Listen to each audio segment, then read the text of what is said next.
ज्ञानप्रबोधिनीचं स्पर्धा परीक्षा केंद्र 1995 साली सुरू झालं. पहिलं उद्दिष्ट असं होतं की प्रशासकीय यंत्रणेमध्ये जास्तीत जास्त स्वच्छ, कार्यक्षम आणि मूल्याधिष्ठित अशा प्रकारचा विचार करणारे अधिकारी या यंत्रणेमध्ये जावेत.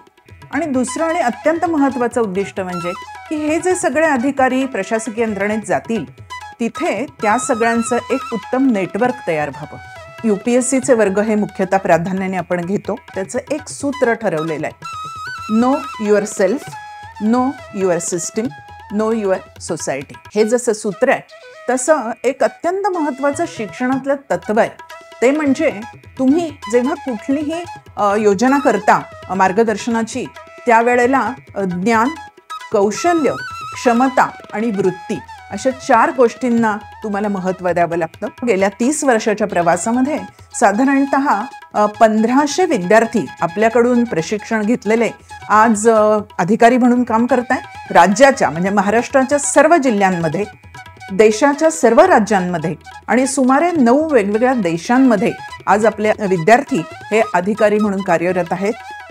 भविष्यामध्ये क्रिटिकल थिंकिंगचं जास्तीत जास्त वर्कशॉप्स घ्यावी. कोॲप्ट म्हणजे कॉम्पिटिटिव्ह ॲप्टिट्यूड असेसमेंट टेस्ट अशी एक आपण टेस्ट डिझाईन केली आहे. कोॲप्ट ही टेस्ट जास्तीत जास्त लोकांपर्यंत पोहोचावी आणि विद्यार्थ्यांना त्याचा लाभ व्हावा, म्हणजे आपला स्पर्धा परीक्षेचा निर्णय घेताना त्यात योग्य घेतला जाईल असा विद्यार्थ्यांना उपयोग व्हावा. आणि तिसरं म्हणजे हे आपलं अधिकाऱ्यांचं नेटवर्क आहे ते अधिक कार्यक्षम, अधिक व्हायब्रंट व्हावं असा प्रयत्न आम्ही करणार आहोत. अशा प्रकारची योजना पण भविष्यासाठी ठरवलेली आहे.